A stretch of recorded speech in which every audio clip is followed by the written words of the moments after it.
Hello and welcome to Adoption Pop.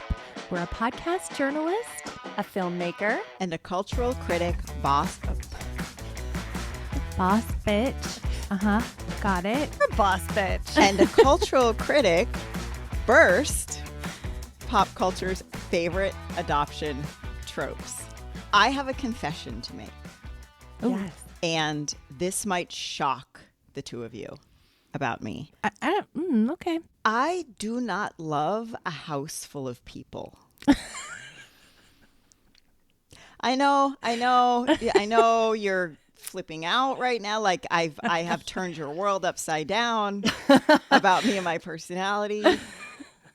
I do not understand the people who at whether, holidays or other big celebrations are like, oh, I'm having 15 people over. I'm having 40 people over. I'm having, 10 people are all going to sleep in my 3-bedroom house for 4 days. And I don't get it. I don't understand it.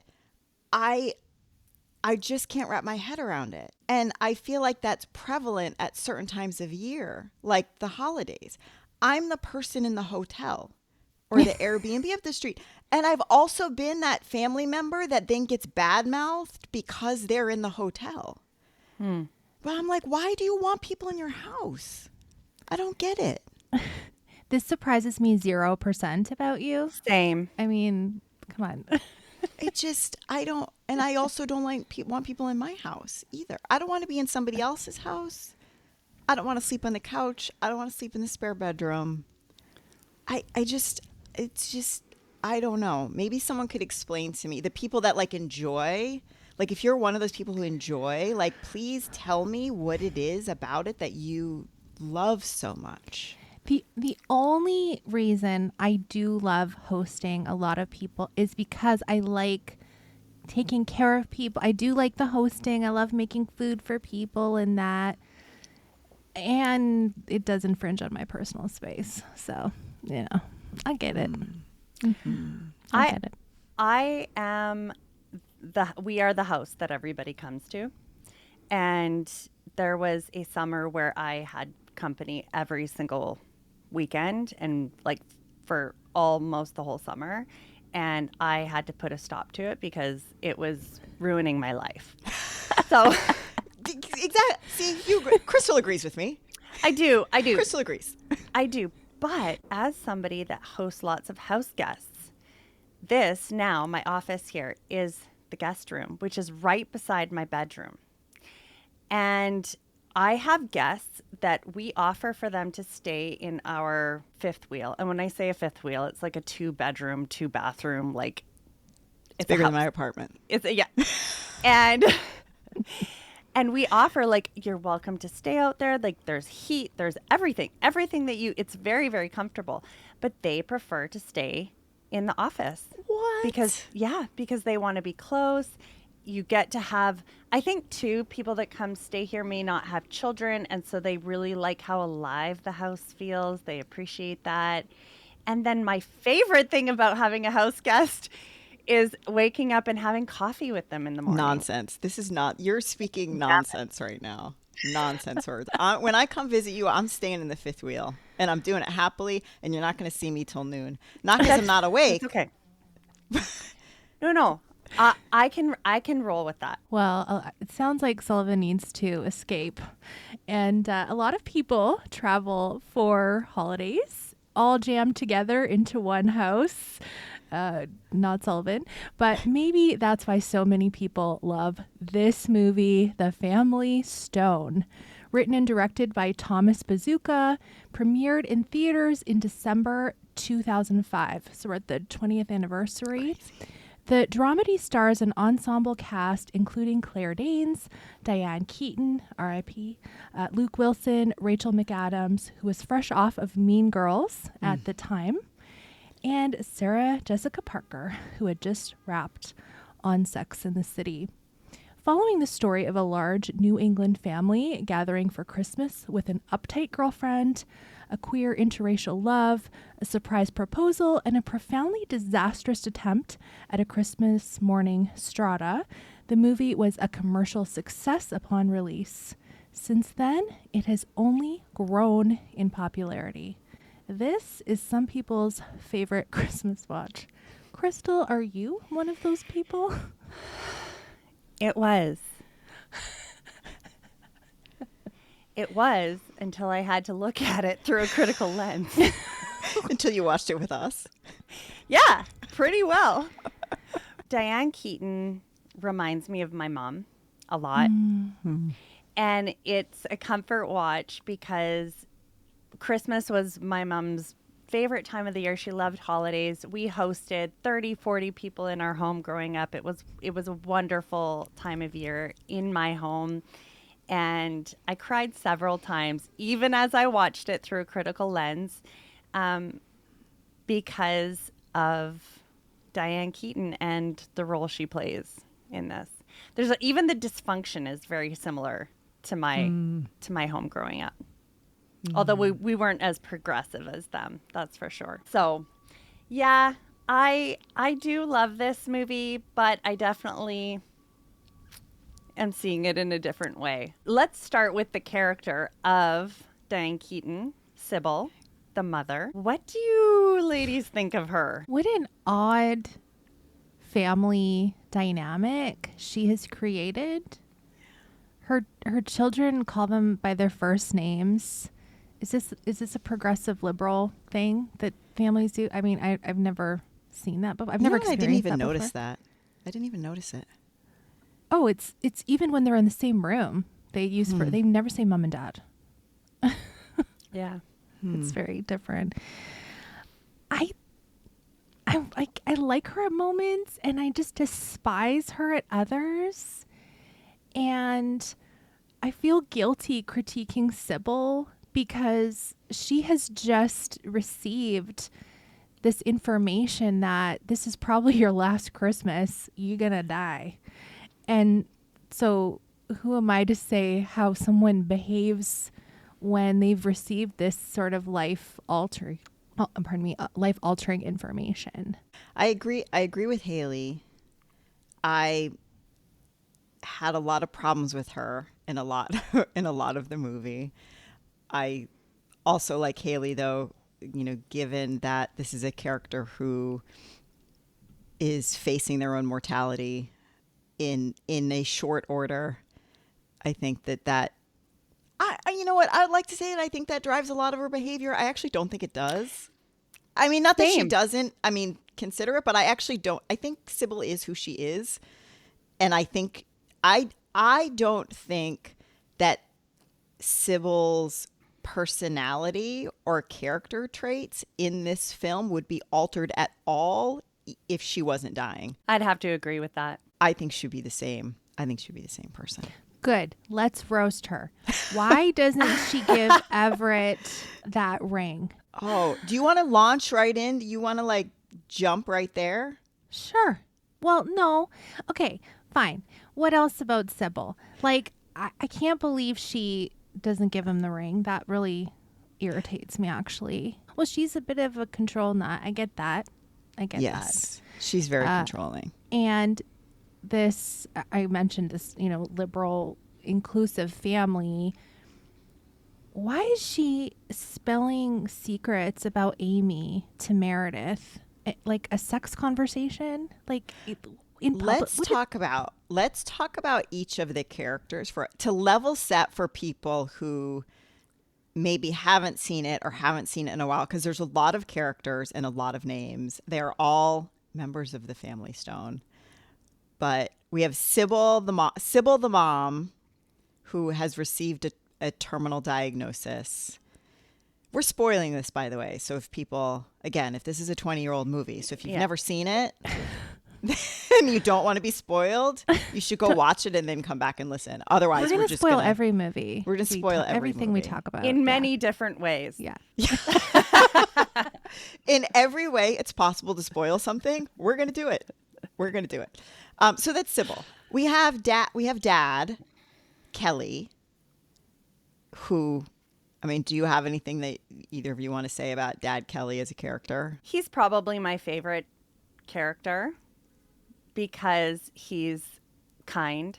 And I think he's good to his kid. We have Susanna, one of the sisters, one of the children, one of Kelly and Sybil's children, Susanna, who is pregnant throughout the movie and also has a daughter. So we see she and her daughter throughout. Anything to say about Susanna? Where's her husband? He's working. Yeah, he's working. Just like He's working. Then we have son Ben, who's played by Luke Wilson, who's a little bit of the, these are all very high functioning, successful kids. Ben seems to me the little bit of the sort of the wild at heart kind of child as compared to his siblings, though I would argue he is the kindest of the children. Yeah. And just generally the nicest of the children, though I think he's casually racist, but we'll get to that part later. Yeah. Any other thoughts about Ben? Can we talk about the scene when he brings out the coffee to the car when Meredith is in the car and at eye level with his crotch, and he's just like gray sweatpants. I don't know. How graphic are we being? I'm taken by the fact that I'm talking about the man's personality and Kristal wants to talk about the crotch shot. Kristal's a filmmaker. She's commenting on the decision of his positioning as an actor. Yeah. The angle. Mm-hmm. Yeah. It was right there. It was right there. Right there. Yeah. Yeah. Mm-hmm. He is grossly inappropriate, but I kind of like it in a way. I don't think he's anywhere near the most inappropriate character. No, but I totally agree, Kristal, and I don't like him the most. He's totally inappropriate. He's not fun and nice. Who horns in on their brother's girlfriend like that the whole time? Oh, I think in terms of horning in on brothers' girlfriends, I think he is the least offensive of the horning in honors. Because there's more than one in this family. So Everett, who's played by Dermot Mulroney, who is sort of this is an ensemble cast, as you said, Haley. This is not a single, there's no one star of this movie. However, the movie kicks off because Everett is coming home with his girlfriend, Meredith, played by Sarah Jessica Parker, to introduce her to the family because he wants to propose to her using grandma's ring. And so Everett is so smarmy. What does that mean? Smarmy? Yeah, I want to use that word. Just, it's like gross and cringy. Like dirty, but dirty in a personality wise, not in a cleanliness wise. Right? Would you add anything to that, to Haley? Like smarmy, just greasy. Like don't get near me. You're gross. Don't get near me. I do not feel that way about him at all. Really? I think that smarmy should be given to Ben. No, okay, all right. We need to pause for a second. Okay. Which member, and we haven't even gone through all of them, all the kids yet, but we'll go with it anyway. Which, if you have to get with one member of the Family Stone, like who are you going to get with? And it's a gender neutral question. Definitely Ben. Yeah, that's what He's I'm saying. He's the safest. That's what I'm saying. Ben. Yeah, he's absolutely the Ben. safest. It's not close. For me. Ben. Okay. Haley? Come on, Haley. Well, play along. I'm going to, but I'm so embarrassed. It's the dad, isn't it? I knew it. Get with Craig T. Nelson. Hey, Coach. you know what? He looks Coach. Coach is not a bad-looking guy. Haley, No. somebody And needs it's to get with the because I dad. find Ben to be morally repugnant. Really? Really. I just thought it'd be so cozy in his nook there, when they were like snuggling in the bed. Oh, I don't want to get in his childhood bed. Like, I don't want to do that, but he needs his own apartment. Okay. We have two more kids. We still have two more kids to get through. Okay. We have Okay. Thad, who is one of the sons. Thad is gay and is he actually married to Patrick, or are they, I'm not sure if they're married or not. In any case, they are in a loving, committed relationship, whether or not they're married, to Patrick, his husband Patrick, who is black. And I raise that because they're in an interracial marriage that will come back in the story. And Thad is also deaf, which does also play a part in the story. And he is also deaf in real life. I mean, that makes sense. Yeah. It does make sense. However, Hollywood has a history of casting able-bodied people to fill in for roles that they're taking away from. And then the last character, last but not least, we have Amy, who is played by Rachel McAdams, who is a mean girl. She's in this movie. She does not dress as well as Regina George, but she is equally as mean. She is a spoiled brat who can't handle another female coming into the house and taking any attention off of her. Yeah. See, I read Amy less so about that and more so the way that I think that Amy as a character was written was to show that, single women have terrible lives and so they're mean and bitter. And once she gets a man, she's happy and starts wearing actual clothes and not sweatpants and pajamas and does her hair and makeup. Ew. Yeah, no, that's the arc they give her. I hate that. Amy is awful. Amy is awful until she has a man. And then her life is better. And she stops being mean. That's a really good observation. I hate that for her and that character. I do too. Any woman that is single. Why are you always coming after not me, mentioning Kristal? any names or people that live alone in their New York City apartments. No one on And this if call. you didn't catch that reference, go back and watch episode 2. Okay, so we have all the families in the house in Massachusetts, and now we come back to Haley, the grandmother's ring. Wait, we didn't talk about Meredith. Oh, we didn't talk about Meredith. Okay. Or Julie. Okay, or Julie. There's Okay. so many characters in this movie. Meredith is a type A personality, correct? Would that be okay? Yes. She shouts at Thad every time she talks to him, thinking that if she increases the volume of her voice, he will somehow be able to hear her. Makes her so obnoxious. She's very unlikable. She talks incessantly. She refuses to sleep in the same room as Everett. But I do empathize. Like, I feel bad for her. I feel sorry for her. 100%. So when I've seen this movie a handful of times, and the first times that what I remembered from, it's been a long time since I've seen it, more than 10 years. But what I remembered about it is that Meredith was obnoxious and awful. And when I watched it this time, I did not feel that way. I mean, she's got some quirks. She's not for everybody. But I had so much empathy for her. I'm like, because this family sucks. Like, they are awful. They're bullies. They're mean. They're like, they thrive on excluding people. They're terrible.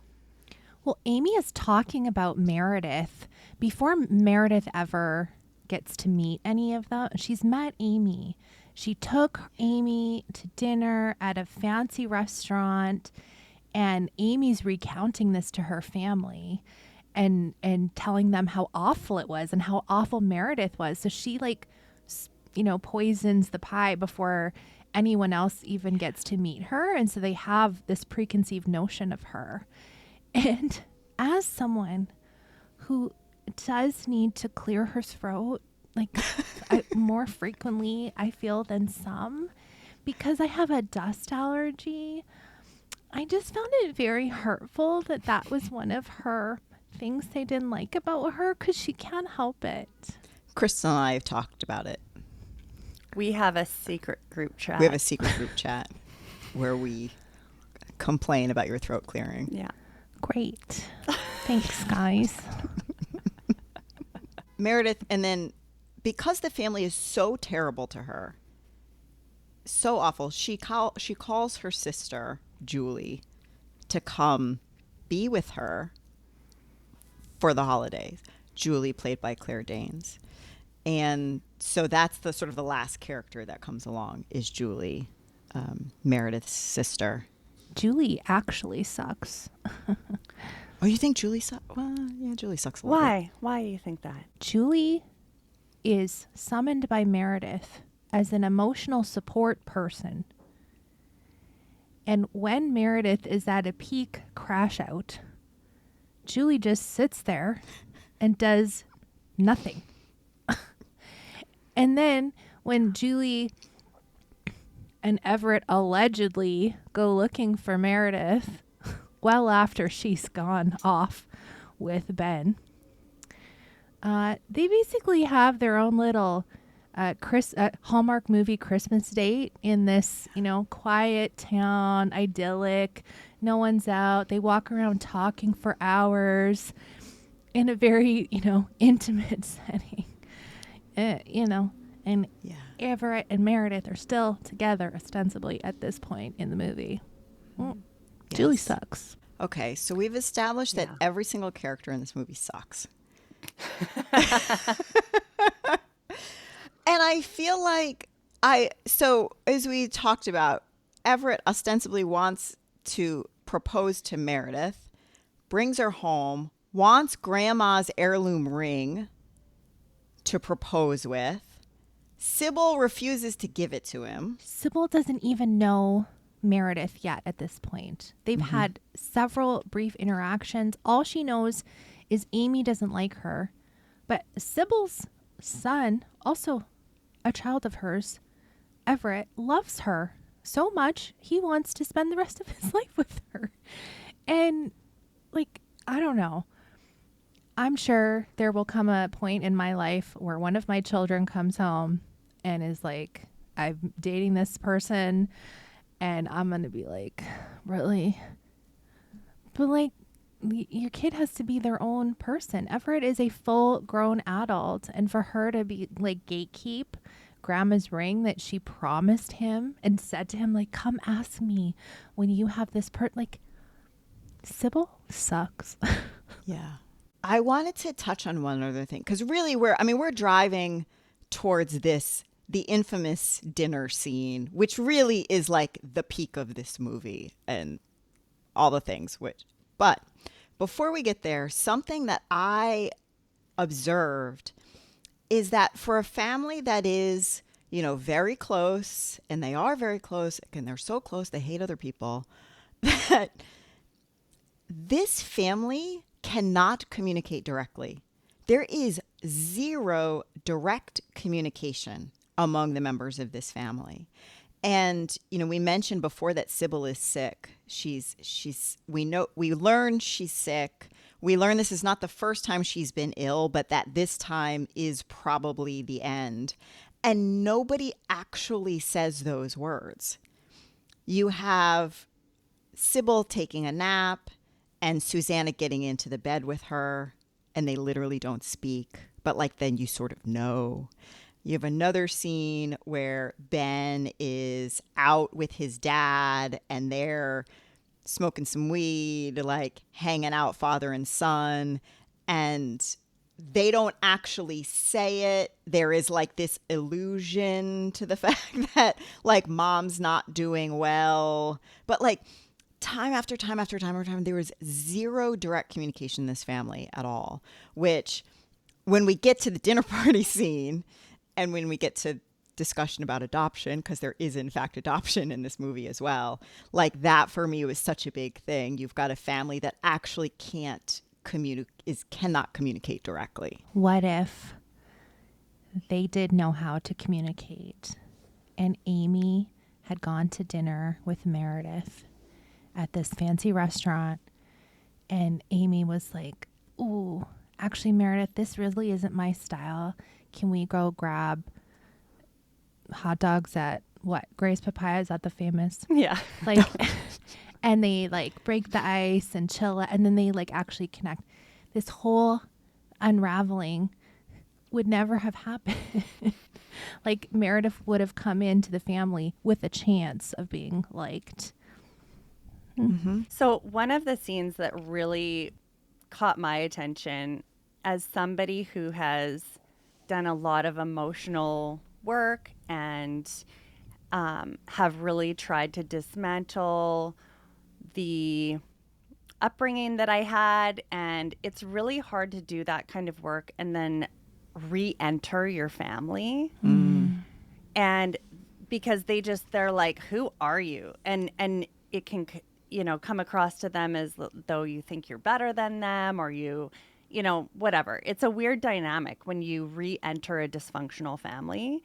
And the scene where Everett's sitting there and Amy, his sister's like, your tie's crooked, and they're kind of like bugging him, teasing him, and then Sybil says, take that goddamn tie off.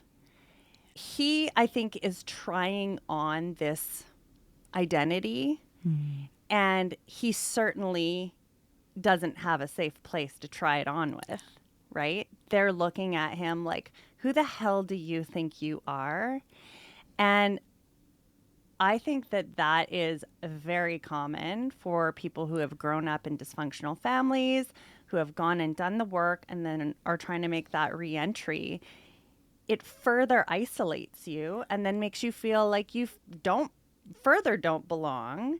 And I don't know, that maybe I'm going too deep with that whole thing, but that's where it took me for sure. I think it's so perceptive, Kristal, because I'm thinking now about rather than, Sybil could have said to him also, wow, like it really seems like you're doing things you've never done before, or you're into things that you've never been into before. And, talk to me about that. I'm trying to understand, like she could have said all of those things. And instead she says, take the goddamn tie off. You have to conform to fit in. How many of us adoptees have felt that we just have to conform to fit in? That attachment over authenticity kicks in because we don't want to lose our family. We don't want to not belong.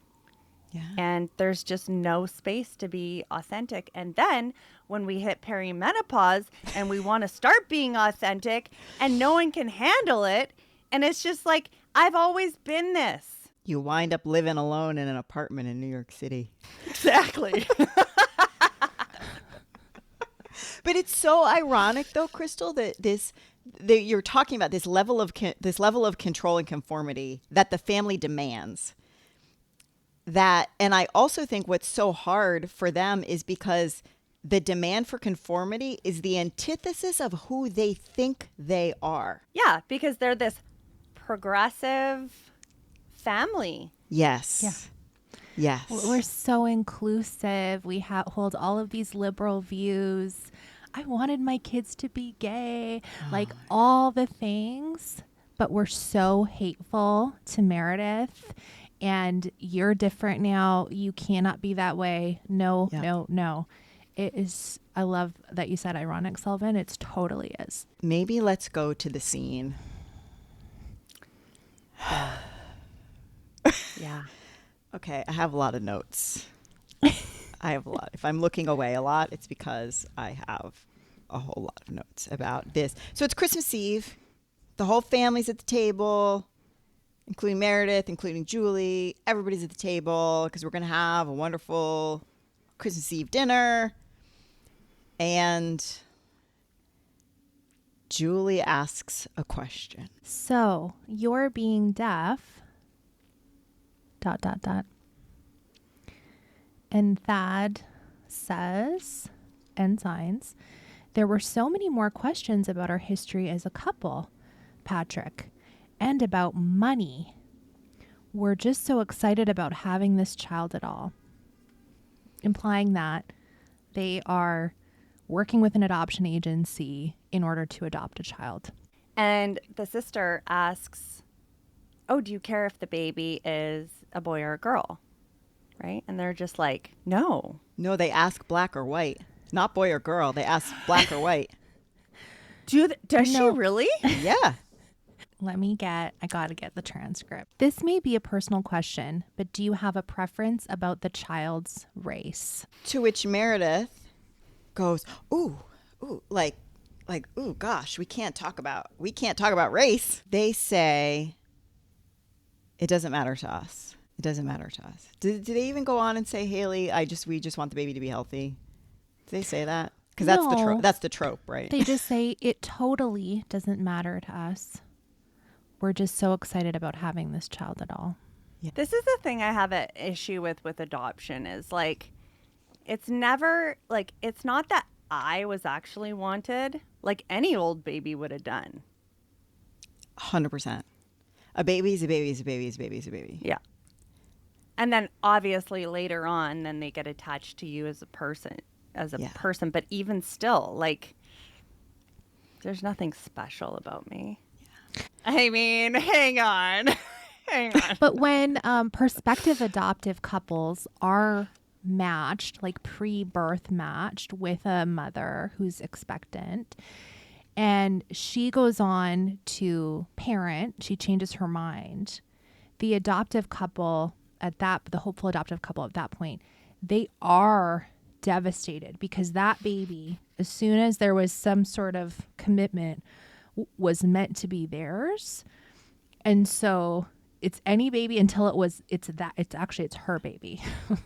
Her baby is now my baby. And so there's, the disrupted adoption or like whatever terminology people use for that. And it truly is. It is any baby until it's like, oh, that's the first one that came to the list. Now that's mine. I think what also bothered me about this statement of we don't, it doesn't matter to us. The race doesn't matter to us. To me, it's the equivalent of a colorblind, a colorblind way of looking at things. Now, this is an interracial couple, and so for an interracial couple, even an interracial couple that births a biological child, there are going to be dynamics there, which that's many families are made that way. But what you hear so often from adoptive parents, they're like, "Oh, we don't care." And like, let's be honest, statistically, the vast majority of adoptive parents are white couples or white single women as well. And so to have white couples or white single women to say, I don't care, to me is a complete refusal to acknowledge the realities of raising a child that's a different race or ethnicity than you are. And the privilege and assumption that it's all the same. It's all the same. It doesn't matter. It's delusional at best. I think it's dangerous at worst for the kids. I would agree with that. As somebody who is just coming into the reclamation of my Indigenous identity, I mean, I never saw these things prior, but one of the lines that my adoptive mom would say over and over that I heard through my entire life was, I didn't care if you were a boy, a girl, black, white, purple, or a monkey. I just wanted a baby.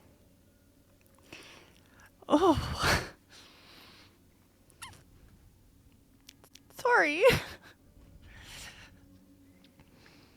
It hit me like for the first time just now. I feel that deeply also, Kristal. I feel it really deeply. That sentiment. We didn't care. It was the same in my house as well. We didn't care. And with the not caring comes the not caring about your culture. Yeah. That's what comes with the not caring. Oh, I didn't expect to go that way. Thank you for saying that, Sullivan. I appreciate that, and I know there's a lot of adoptees that will connect with that. Can I just say, for like outsiders who aren't connected to adoption, like this is an example of a moment. Like, thank you for sharing that with us, Kristal. Like, this is an intimate moment that you get to share.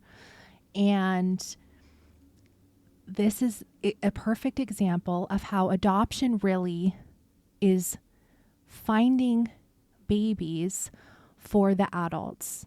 It's not about finding a home for a child in need. This is the swap. Like, this is the perfect example of that. I think also what I think I hear in what you're describing, Kristal, and I know the relationship that you had with your mother, and that even the most well-meaning adoptive parents, and most, not all, but most are extremely well-meaning. But you have these unconscious biases, and they're called unconscious biases because they're not conscious. And it doesn't make you a bad person. We all have unconscious biases, every single one of us. But it means that we have this constant work to do. And, you know, when I said, like, oh, well, at worst, it's dangerous, like, I want to hit on that for a second, because I feel like we may have some people listening or watching who are like, what? Stop. Like, like, stop being dramatic. And, you know, I'm thinking about, you know, white adoptive parents raising Black sons, for example, that, you know, having the talk that Black parents have with their Black sons about police, about how the world views Black children and Black sons, like, and the adoptees that I know that don't ever get that talk. A situation I remember really clearly in hindsight is like in elementary school, like the school nurse would come and do lice checks, which I thought was weird, but apparently that still happens, like, which I think is like a weird thing. Anyway, it used to happen to me back in the 80s. But there was a period of time when the nurse would not check my hair. I was the only non-white child in the class. And every other kid got their hair checked except for me. And what I didn't get at the time, but I get very clearly now, is the nurse wouldn't touch my hair. She didn't want to touch me. And I see that now for what it is, like, wildly racist. And my parents never said anything. And I don't just mean to me, by the way. I never said anything at all. Like, I don't think it occurred to them that it was anything. You know, one year a white friend of mine did have lice, because kids have lice and that's what happens. And the school nurse called and said, I'm not touching her hair. Her friend has lice. And I got sent home. You know, that kind, in the stories, right? We could spend hours talking about these stories that we have. But when I say dangerous, it's also the very well-meaning white adoptive parents who because of their privilege, does not occur to them the racism that we face day in and day out and day in and day out, and they cannot see it for what it is, and they cannot then call people on it, and they cannot comfort us in the way that we need to be comforted. And we see that in this film, in this scene, to bring it back to the scene, because we go from this question of, do you care what race the baby is, into essentially Meredith asking very homophobic questions that I know we'll talk more about. But in this interaction throughout, we will see the family en masse come to Thad's defense as a gay person, and Patrick is on his own. because there are also racist comments. Ben makes racist jokes and no one says a word. And so as it relates to a baby that might be coming, that we know by the end of the movie is in fact a black baby that they adopt, into a family that is not going to stick up for, I don't believe, is not going to stick up for him. I don't believe the Stones have a single black friend. I think the Stones as a family, as an extended family, are entirely ill-equipped to support a black child. I think Patrick is going to be on his own with that kid as it relates to supporting him as a black child. They've shown themselves to be that way. This is really heavy. For a rom-com, for a Christmas rom-com. Yeah. But like, I think this is exactly the point of, like, part of what we're trying to do with this podcast is not ruin people's favorite movies, but say that there is like so many layers, and we still have a few more layers to get through. Like, we haven't even gotten through all of them yet, but there's so many layers to this that impact those of us that experience different parts of it every day to the core of our being. And it gets played for laughs on, in movies and on TV. And what the average viewer takes away are the laughs. And meanwhile, the three of us are over here like, dabbing tears and like. It's true. So Meredith says these homophobic things. They're trying to shut it down at multiple points. Kelly steps in and ultimately both Sybil and Kelly, well, hello Spencer, ultimately both Sybil and Kelly shout at Meredith, telling her to, stop and be quiet. I don't remember the exact words. I'm sure they cursed at her. And I was like, oh, they're standing up for Thad. Like, I've never had anyone stand up for me that way. And I felt so like connected, and I loved that for him. And I felt like proud of them in that moment that they stood up for their son. And, Meredith leaves. And then the first connection, Sybil tries to go, as you say, like they totally ignore Patrick. He is also a queer person. And these things also affect him. And they don't even acknowledge that. Sybil tries to connect with Thad. You are normal. Like, you're more normal than all the assholes around this table. Something like that. And, this brings us to the crux of our discussion, I think, this intersection of adoptee rights and the privilege of family building and queer rights. And this is a very difficult conversation in our community. We have many queer adoptees in our community, and adoptees are often critiquing the family building practices of the queer community.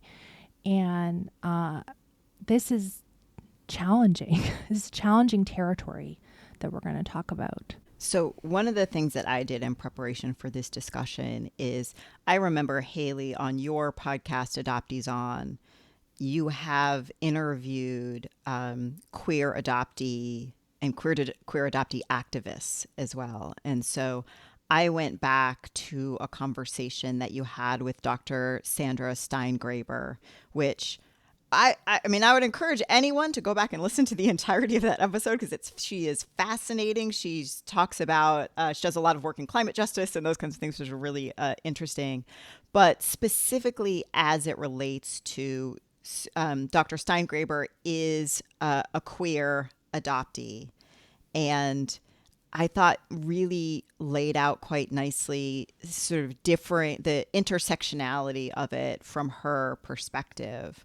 And I'm gonna lightly paraphrase. I think she did a fantastic job saying it, so I'm gonna very lightly paraphrase what she said. And she said, on the one hand, I listen to my adoptee brothers and sisters rightfully take on the LGBTQ community for their pro-adoption stance on this is the way to build an alternative family. For example, there is what she describes as being a willful blindness among the LGBTQ community.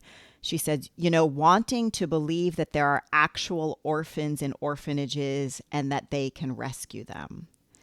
And so she's saying also this vision that like there's all these kids. I don't know how often you both hear that, but what about all the kids that need homes? Like they don't exist. I think that's what people need to understand. There are the averages that the experts talk about right now are 45 adults waiting for every child, wanting every ostensibly adoptable child, 45 to 1. This is a demand-driven industry, like full stop. It's not a supply side. There's not supply side. This is a demand-driven industry, first of all. But then she also goes on to say, though, that adoptees outside of the LGBTQ community need to understand the history of the LGBTQ community also. And she says that one of the very painful pieces of the history is that we, and she's meaning LGBTQ people, we lost our children.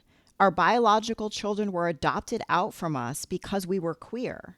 We lost custody of them as lesbian women, as gay men, and in some cases, lesbian couples were made to adopt their own children before marriage equality. And so adoption was a way around the failure to have marriage equality. And unless you understand how it felt to be a woman in the 1970s who came out as a lesbian, who might be a mom, she could lose her biological kids.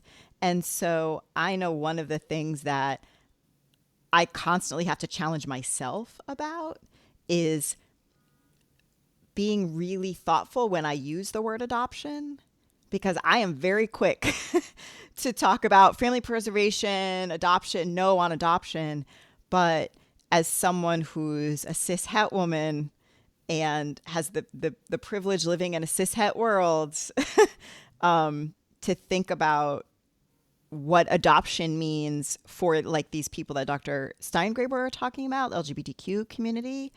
I also have to be careful as a Black person because oftentimes, the history within the Black community and the history of the forcible separation of families, the murder of Black people meant that Black community members often adopted children.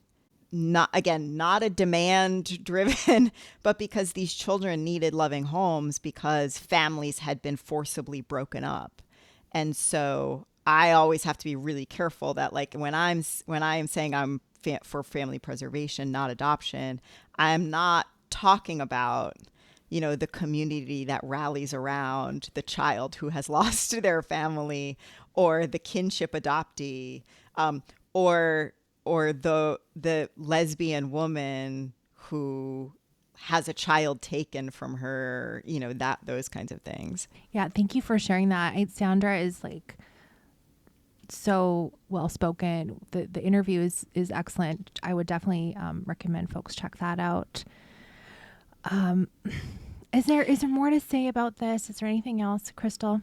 Well, what I got from the interview was that there is like lateral violence within our adoptee community because of that.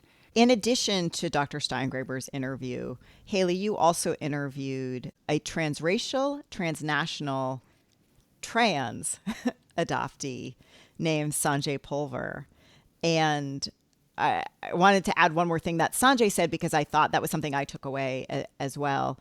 And from Sanjay's point of view, Sanjay said, I think the biggest thing is being honest with kids and making sure they have access to resources, namely therapy, and also any information about their biological parents or their sperm donor or their surrogate or their egg donor or whoever was involved.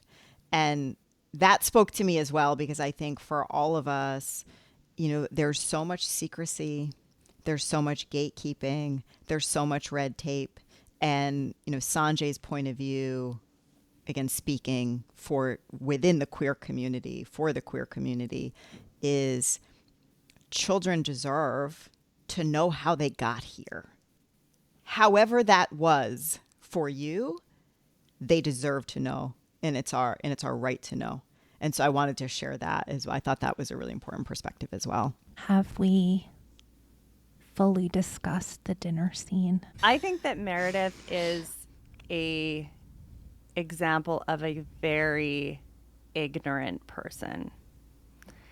And I relate to that because of the upbringing that I had.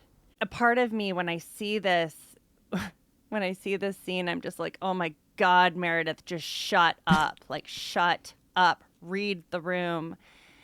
And I think it could have been such a teachable moment, but she was not willing to be teachable. And I think it's important that we are teachable and that we're open to learning, and that just because we've been raised in families that are steeped in racism and homophobia, like, that doesn't have to be who we are now. And I just want to say that I'm grateful to those who have been so gracious to me as I've learned and changed.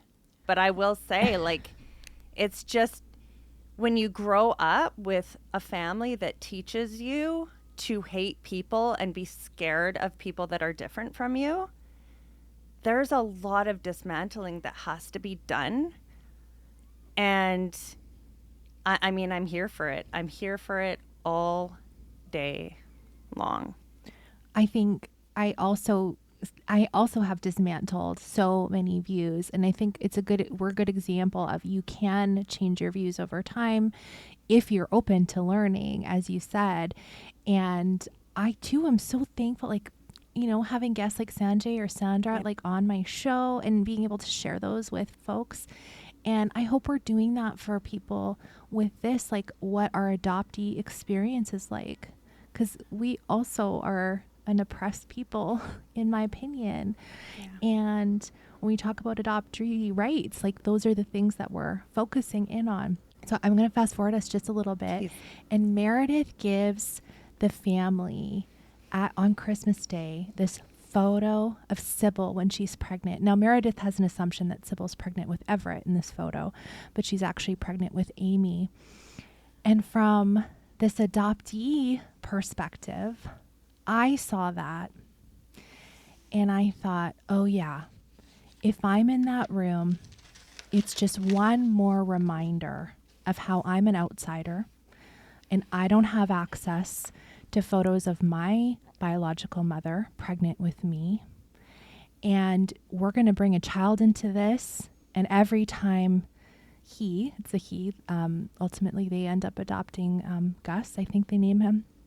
Every time Gus goes in this room, he's going to see all these photos on the wall. He's going to see his adoptive grandmother and know, oh yeah, I also am not related to her. And where's the picture of my birth mother? And it's an example of how we're excluded. Now, I'm not saying to take down all your family photos, but that's something that people never think about when an adopted person is in the room. I made the same note, Haley. I wrote, we don't have these photos. The film then, basically, a whole year goes by. Like, we fade out, we fade back in. It is 1 year later. We are back at the Stones' house for Christmas. Sybil has, in fact, passed away in the interim. But we have, again, this opening of family members coming through the door. As I mentioned before, Amy is now not only happy because she has a boyfriend, but she has a glow up. So I will just point that out now because Amy has a man. So Amy's good. We know Amy's good now because she has a man. We have 2 babies now in this Christmas because Susanna has now given birth. She was pregnant through the whole beginning of the movie. She has now given birth. Her baby is there. And Gus, you point out, Haley, Gus is now here. Gus is black, by the way. They didn't care. We should also say that for a whole litany of reasons that can be summarized as structural and systemic racism, black and brown babies are far more available for adoption than white babies. They also cost less money. I feel like this will be a whole separate episode. We won't go down this rabbit hole, but for people for whom that is news to you, I am letting you know black and brown babies cost less money and they are more available. So, in fact, it was not a surprise to me, I'm sure not a surprise to either of you, that the baby that they didn't care what race it was is in fact a black baby.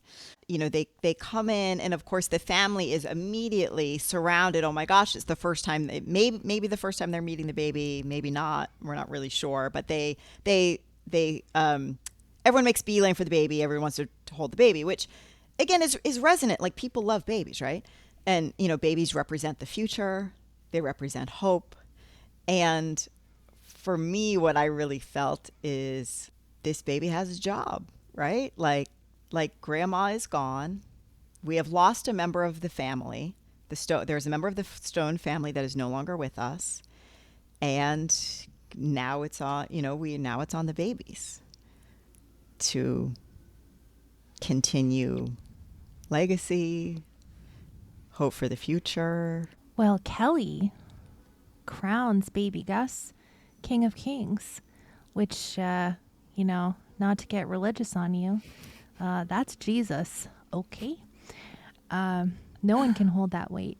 King Gus, King of the world. When I watch this, my heart hurts so badly for all the reasons we've already outlined, that this family is not capable of providing Gus with the care that an adopted child needs to feel like a part of this family. He's so representative of so many, you both have shared what it was like for you to grow up in a white family. And he has Patrick as a black father. Luckily, do I say that? Luckily. And this is just, for everyone else watching this movie, this is the heartwarming moment that everybody wanted.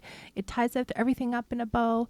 Everyone's coupled up, Sullivan, to your point, and this is the happy ending. And for Gus, all it symbolizes is that he has been removed from his biological family, permanently severed forever. And he's going to be grateful about it. Actually, Haley, I'm going to disagree with you on one thing, which is what you just described is not the happy ending, in my opinion. Okay. There is a happy ending, and it's not that. Because after you see, that is not the closing shot of the film. There's another minute or so of the film.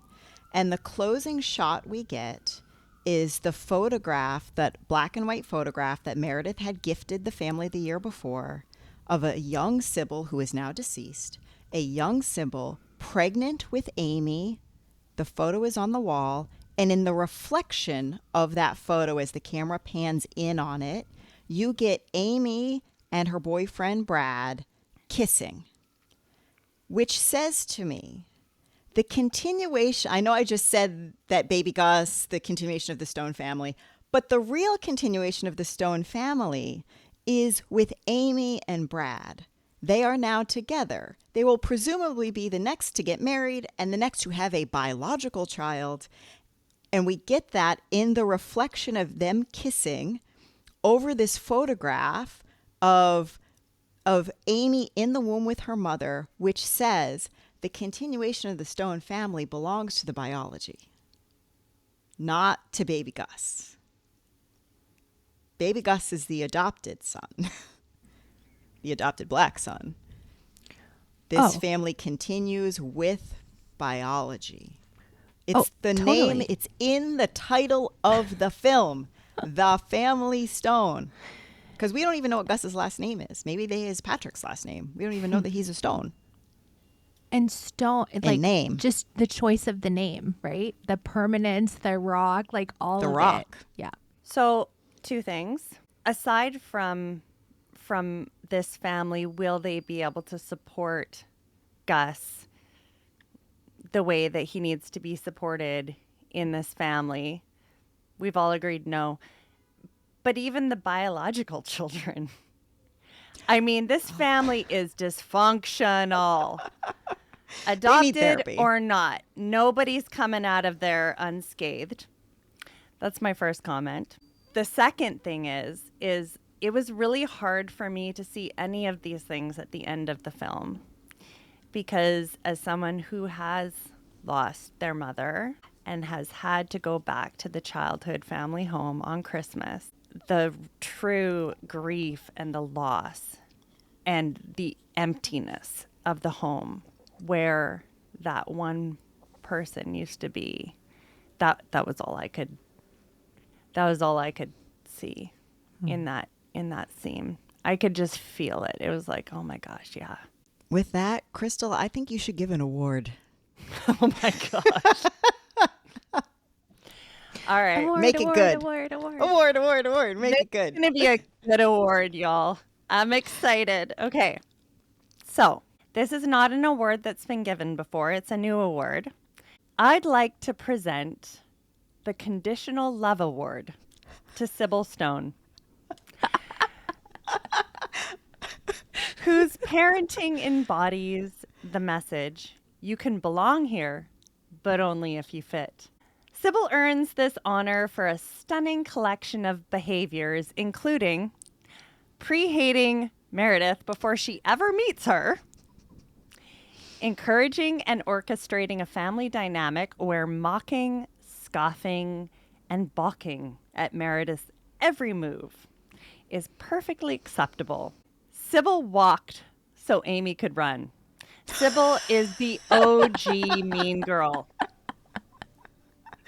Amy is carrying on the family legacy with honors.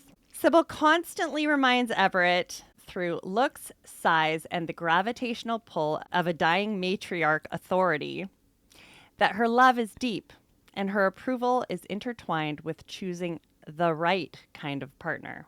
She's emotionally unpredictable, giving love one moment and withholding it the next, and keeping everyone around her in a state of quiet vigilance, especially if the coffee isn't ready. I don't know if you remember that scene. We honor Sybil for showing us that sometimes the fiercest matriarchs don't just lead their families, they curate them. Yeah. Well done, Kristal. Thank you.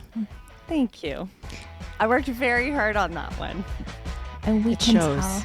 Adoptive Pop is podcaster Haley Radke. Filmmaker Kristal Parke. And cultural critic Sullivan Summer. In researching this episode, we relied on the Adoptees On podcast, episode 240, interview with Dr. Sandra Steingraber, and episode 276, interview with Sanjay Pulver, and Roger Moore, The Family Stone Speaks Volumes with Sign Language for the Seattle Times. If you like what we do, drop us a rating in your podcast app. Find and follow us on Instagram and TikTok. And let us know what you want us to cover in future episodes. Next week, travel back with us to Hollywood's golden age on Adoption Pop.